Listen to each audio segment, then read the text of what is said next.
We actually waited 2 years for this. Hello and welcome back to the channel. So, after 2 years of waiting, the Survivors of the Void DLC update has finally come to the Switch, and I figured I should probably review it. I mean, after all, Gearbox said they were rebuilding the entire game from the ground up. So, let's see how they did. TLDR, don't get the console port. Whatever you do, get the PC version if possible, but don't get the console port. Anyway, how's about we actually review it? So, I downloaded the DLC, updated the game, and booted it for the first time. Right off the bat, I noticed that the loading screen looked much smoother, which is nice. Then, when the game loaded, I decided to check out the settings. I noticed that there was one setting turned on, sprint turn reduction, and I play normally with that off. So I flipped it off and... oh. The game crashed. So I load it back up, go back into settings, uncheck the box again because it didn't save, and... oh. The game crashed. Again. So I load it back up, go back into settings, and this time try another setting. The sliders seem to be working fine, and the multiple choice options are good. Let's try another checkbox. Oh. It crashed again. Yeah, Gearbox somehow screwed up the settings, making any checkbox always crash the game. And don't worry, even changing settings mid-run will still crash the game. So I guess I gotta play with the Gearbox prescribed settings. Next, I boot into a quick play match. I'd heard many people online say that they couldn't join lobbies, so I decided to see if that was the case. After 3 minutes of waiting, I finally got matched and we were underway. I can't comment much on the multiplayer experience, as I don't know how much ping there was between us, but I can say that we could have been a rubber factory with how much rubber banding there was.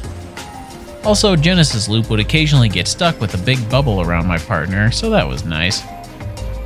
And there's also floating grass on Siren's Call. But I guess that's just nitpicking. It's not like Gearbox had 2 years to look for tiny details like that. Let's nitpick a few other details though. Massive Bloody Leech doesn't move around at all, it's just a rigid thing stuck to your head. During several teleporter boss fights, the music would cut out entirely. Loader's ground pound is still incredibly loud. Once I was done with the online match, I jumped into single player. Here's some little details I want to nitpick here as well. Loader's primary knockback is incredibly high, sometimes sending wisps halfway across the map. Void infestors give the middle finger to collision whenever they want. If you start a ground pound as Loader during a level transition, but don't hit the ground, you'll be stuck with a whooshing noise constantly looping in the next stage. Packard's Leap sometimes doesn't leave puddles. Chests don't always lock in the teleporter arena while the boss is alive. Acker can get completely stuck in the wetland aspect cave, resulting in you needing to restart your game. But don't worry, Gearbox provided an easy restart button. Enemies often miss entirely and tend to attack whatever is nearest, so to be invincible, just buy a few drones and stand still. Loader's grapple doesn't latch on to the stage in the Voidling boss arena.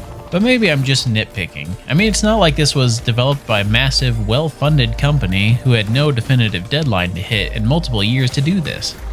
In all seriousness though, this is what angers me most about this. We were promised that this update would change everything, that Gearbox would rework everything. We were told that they were rebuilding the entire game to get rid of all the bugs.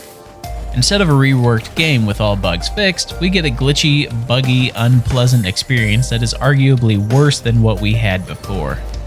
But hey, at least that one puddle in that one version of Titanic Plains has a slightly better light reflection now, so that makes up for everything, right? Right, guys? Guys? And it's not even like these bugs are hard to find or require a precise setup. I've only played the update for 3 hours at this point, and this is what I've found.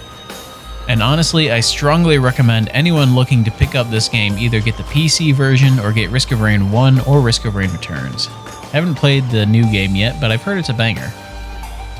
In summation, this game got gearboxed. Avoid at all costs.